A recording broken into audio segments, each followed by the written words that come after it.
This is Jim Tharp. He has a business that does plumbing. They are purveyors of fine plumbing. Is their tagline. I think, is that branded? Yes. That's their brand is. They are purveyors of fine plumbing. And you've owned the business for 40th year. 40th year. Yes. Wow. How many employees do you have? About 95. Oh, okay. And what's your, what are some of the best attributes of your best employees?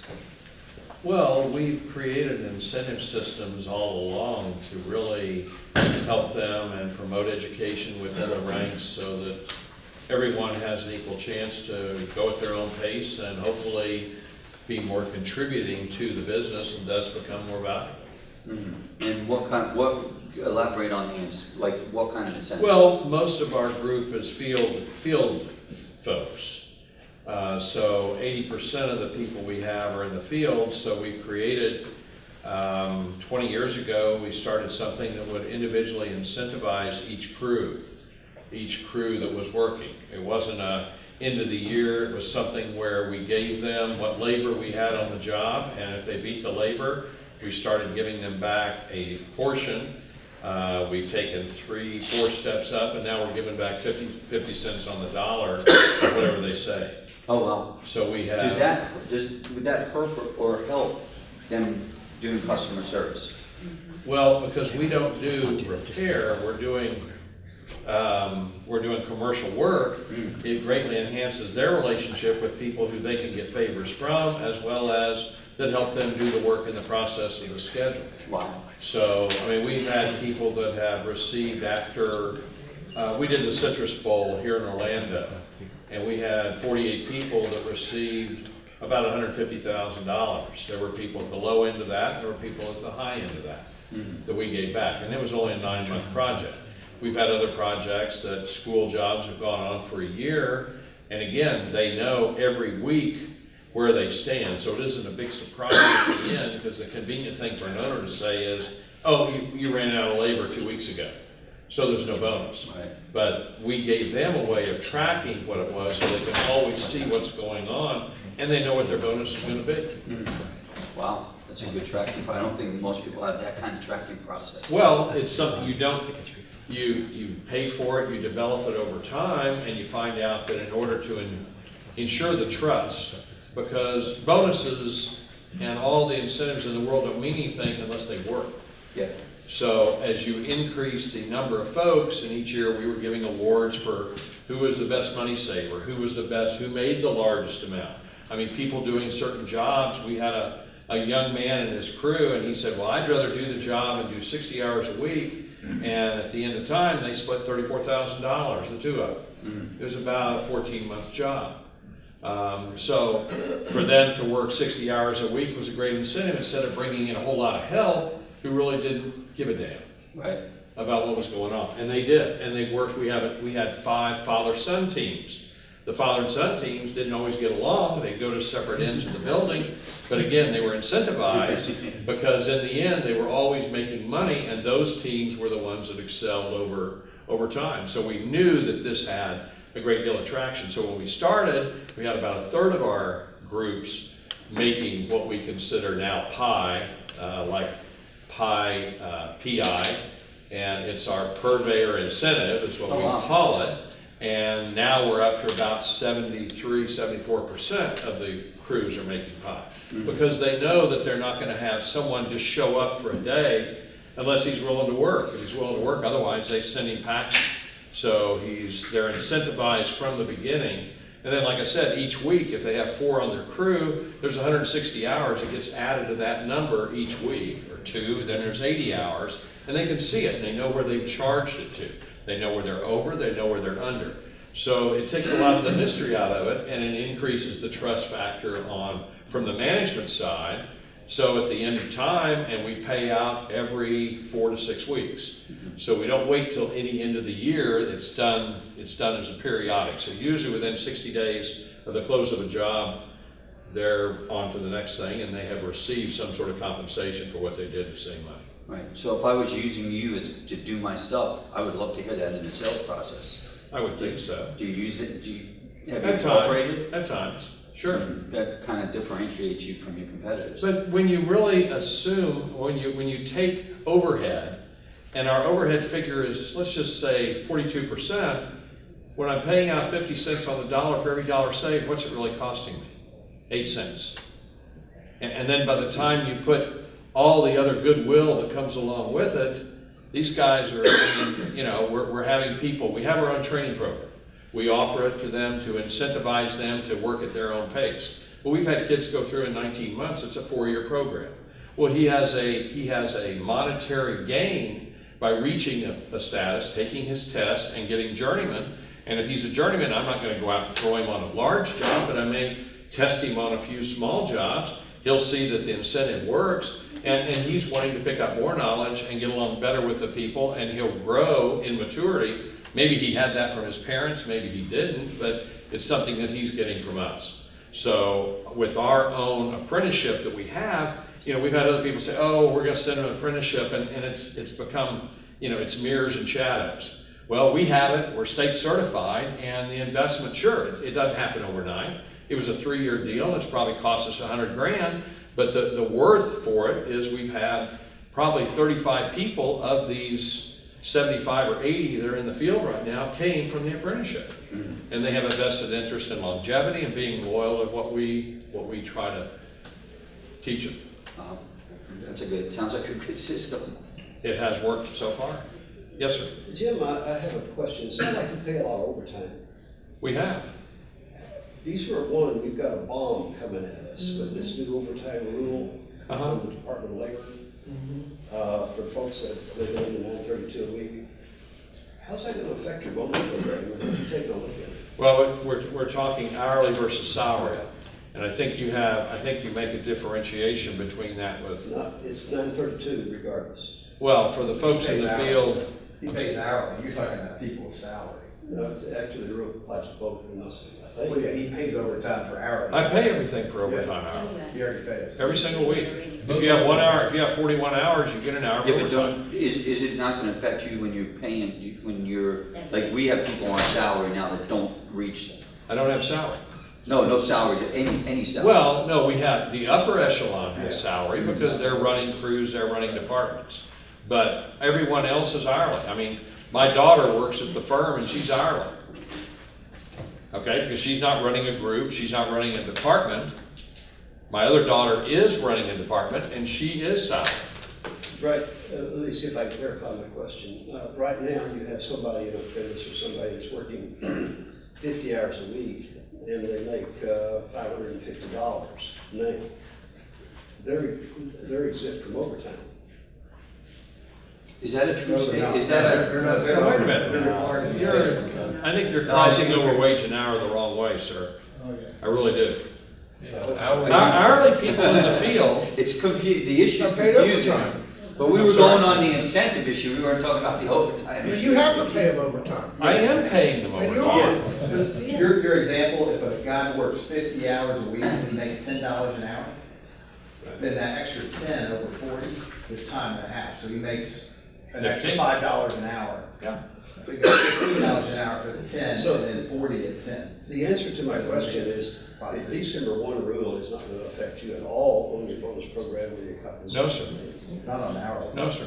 Okay. Does anyone know that for a fact? Yeah. Well, I mean, we've already been Back up when Dave comes, I What think age Dave's a now? better person. Dave's the person I asking. mean, all I'm saying is that if you have salary employees making under that amount, you're gonna have to pay them overtime going forward. So Correct. Yeah, we're and just gonna- that's where we're that's just where gonna I make assume. people hourly. That's it's where I gonna backfire. assume. It's a salary But issue. going back to incentives, Matt, how many employees do you have? Give or take, just under 50. How many? What kind of incentives have you thrown in place? Do you have any kind of programs? On like this? for our project managers, they have a bonus on projects that hit a certain gross margin. Mhm. So they get a bonus on that. When you're doing the hiring, does that help you do hiring? Does that help you keep employees? Yeah, What's most your of those opinion? guys come up through the company, so they're not hired in at that. Mm. They come out of the shop or whatever. So. Anyone want to touch on any other unique incentives? I know, Doug, you have with the 401k plans or the Oh, well, it's interesting, you're talking about it's customers and employees, and sometimes you've heard you say, well, you should treat your employees as your customers because they're the ones touching, especially if you're talking with the Nightlight folks. We were talking about, for his group, it's pretty much, the customer experience starts right from when they make the phone call and they walk in the door.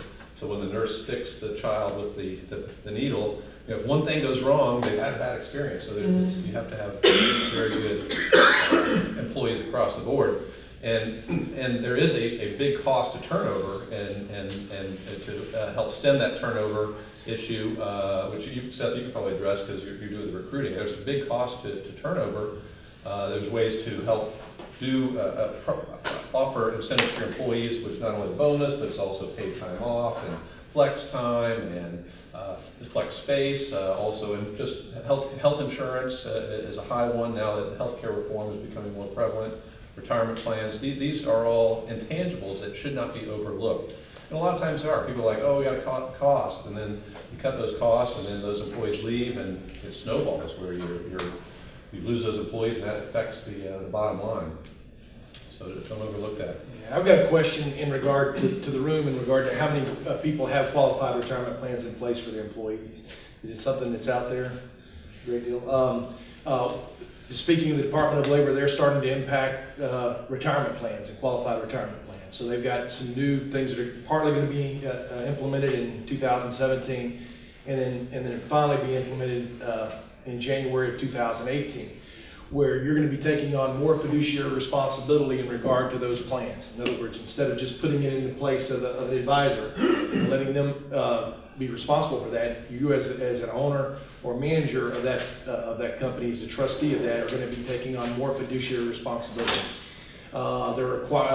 There's some exemptions to it, but they're going to be requiring what are called best interest contracts, typically between you and your employees, to state, I'm taking fiduciary responsibility for my employee and doing it in what's in their best interest.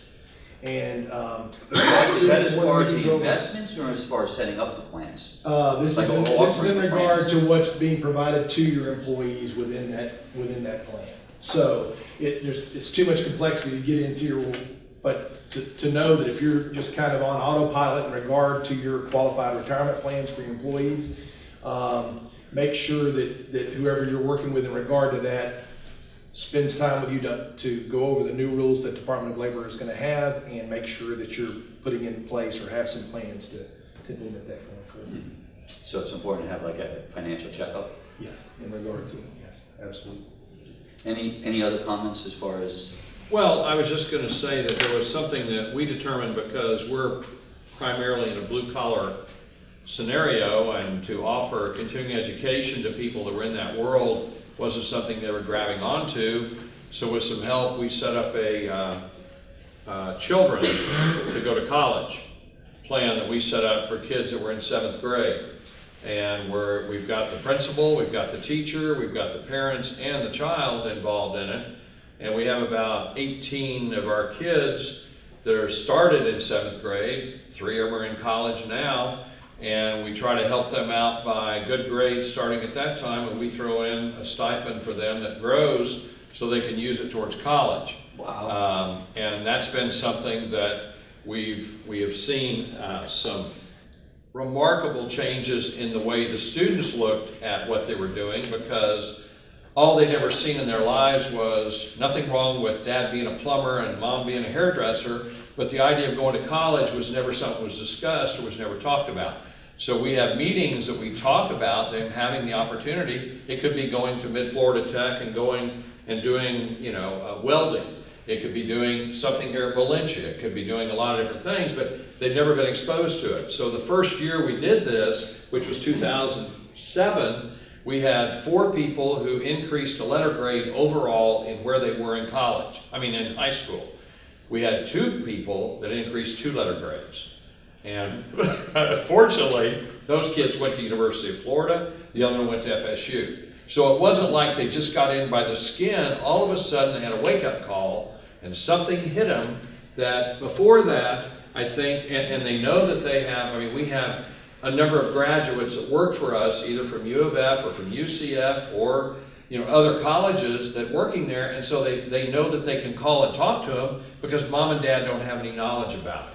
And this created a pathway for them to see some success, and that's been a big plus for our company. So so the plumbers and everything, it's their kids that are. Their kids, all their kids. benefiting by it. And we had one guy that, unfortunately, he had a bout with one of our with a superintendent on a job, and they asked him to leave, and we had to fire him. His son went through 3 more years with us because it wasn't the kid's fault. And he had worked the system for the whole time, and we didn't feel it was fair As long as he went to the penalize the Gators. kid. To penalize the kid over the, yeah. Good for you.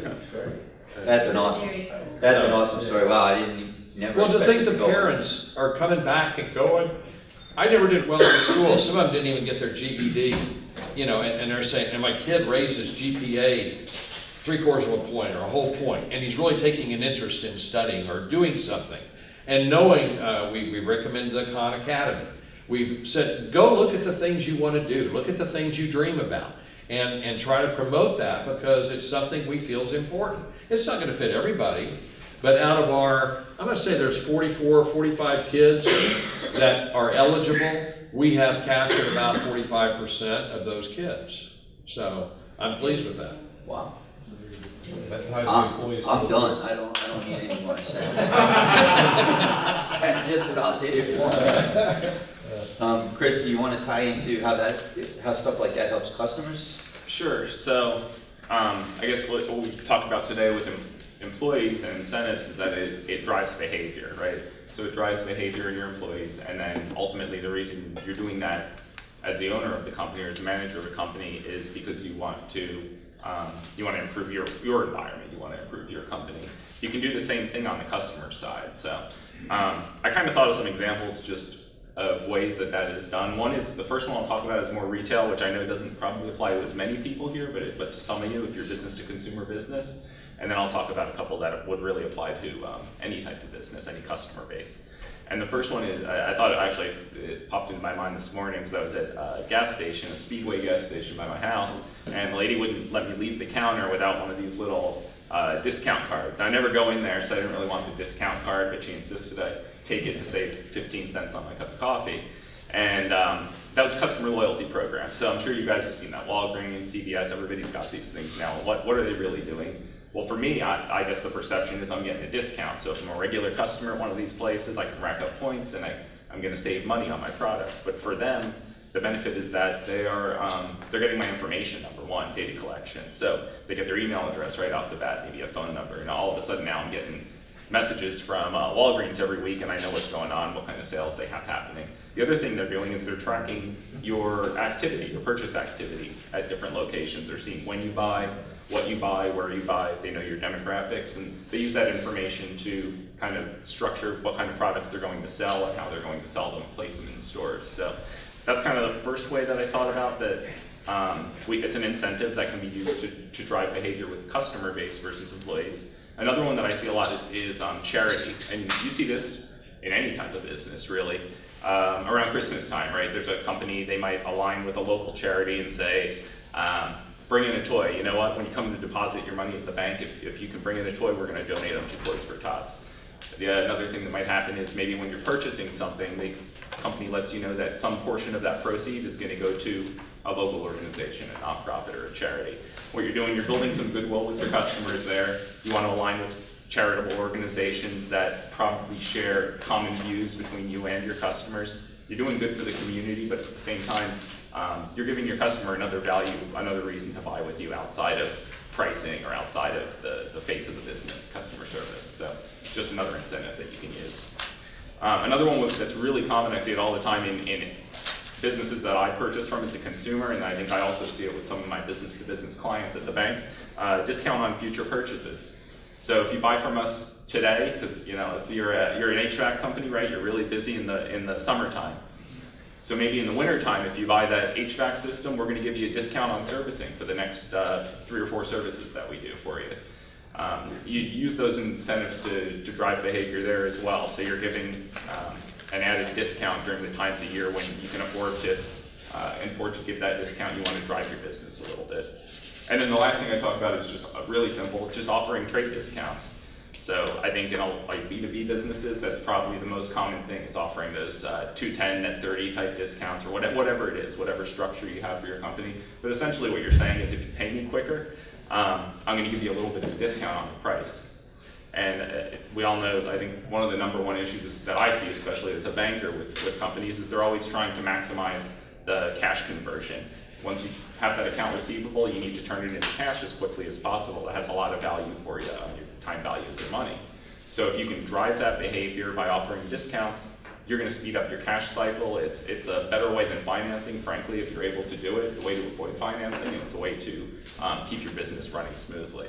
So the one thing I would say with that, and I always caution people to this, is you can't just look at a competitor and exactly how they're pricing those trade discounts, and you can't absolutely look across other industries and look at how they're pricing. It's going to be very specific to your company. You have to look at what your margins are, make sure you're not overdoing the discount.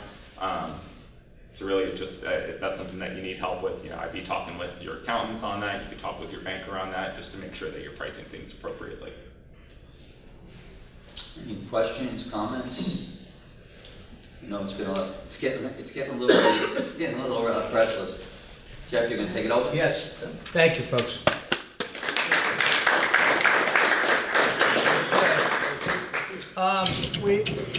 We just have 10 more minutes. That is cool. First of all, what I would ask you all to do is take literally 1 minute and complete this. This is our evaluation of the experience. It will really help further what we do in the future. We are having a third in the series on November 10th, which is going to be very specific to, now I've gotten to my destination, now what? So it'll be very transaction oriented on the exit event or the transition event if it's internal, which are the cases. But your feedback here is really great. Folks that who would like to come on campus for this type of experience, I would encourage that as well. Everybody who did a phone interview with myself or Kevin is going to get one of these, and Kevin's going to pass them out. Those that I got today, I will send it to you by email, okay? But I think I got 3 today, so those we will be sending. But there's a next step to this, and I want to encourage it because it is a free thing.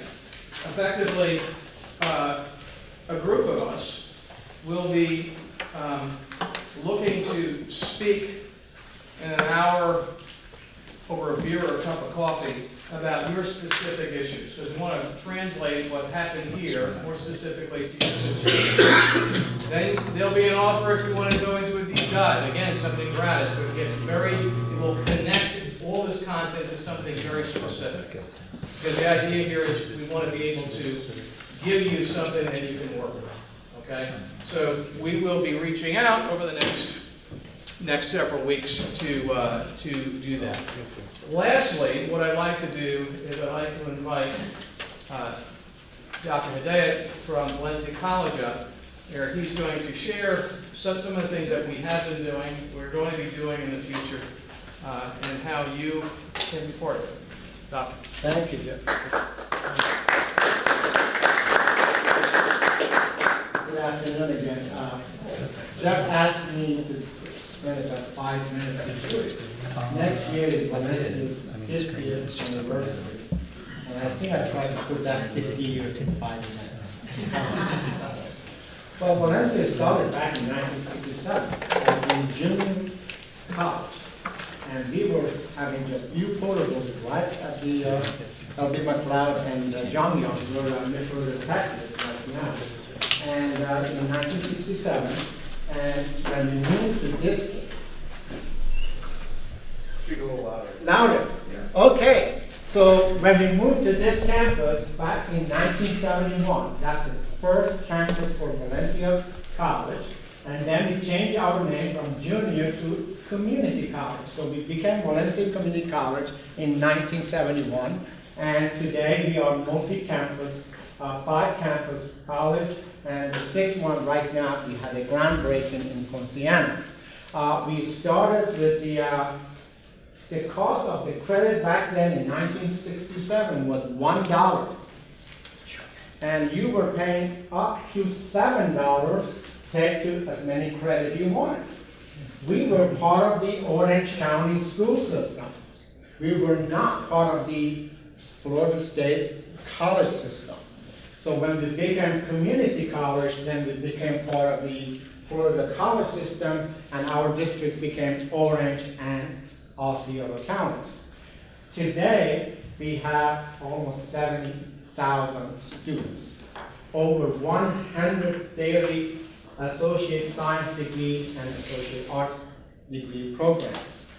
In our associate science degree programs, we graduate approximately 1,500 students per year. We have 16,000 students pursuing some type of career workforce program. So what is my title? I'm the Assistant Vice President for Career and Workforce Education at Valencia College. I've been in the college for 23 years. Started as an adjunct faculty, I became full-time 10-year faculty, became program chair, became the Dean of Engineering and Architecture, and now here I am ready to retire.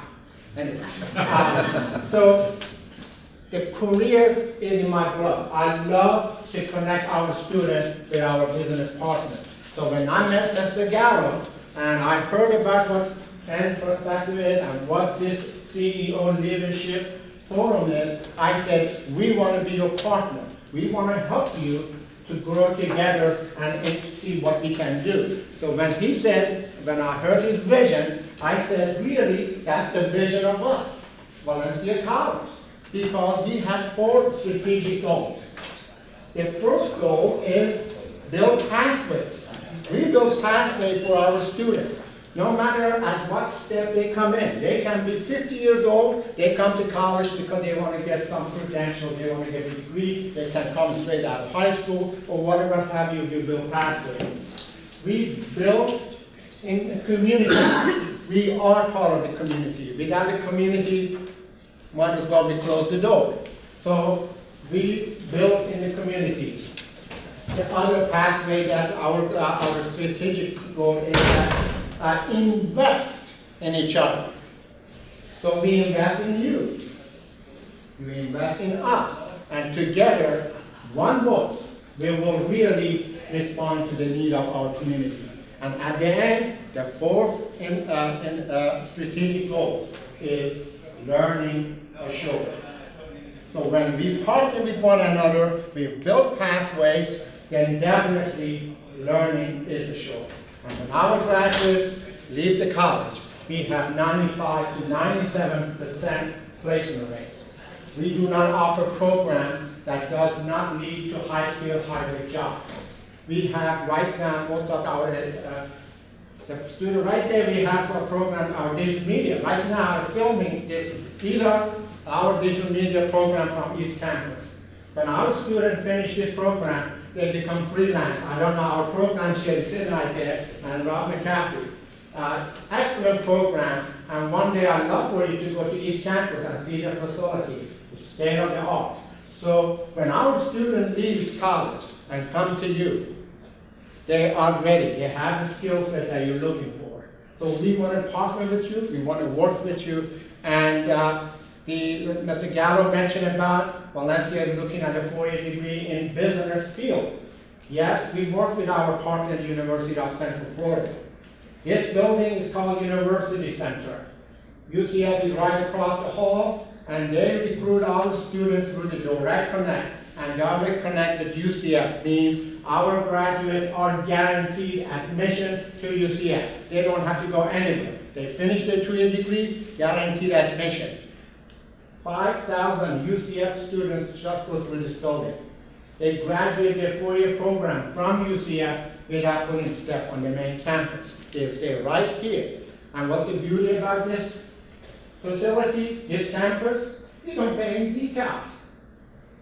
No parking decals. The main campus. I went to visit my UCF partners one day, and they gave me this decal, and they said, put it on your dash, go in the garage. I came back, I had a citation. I said, I did what he told me to to do? No, you didn't scratch off the month. Brand new decal. What? Wait a minute, right? So I saw the young lady coming out of the garage because it's a city by itself now. I'm a graduate of UCF, by the way, but I couldn't recognize it's a city. I said, okay, how much did you pay? Because I saw you parking here and you walked out. She said, I'm paying $450 a semester to make sure I have a spot here so I don't miss my class.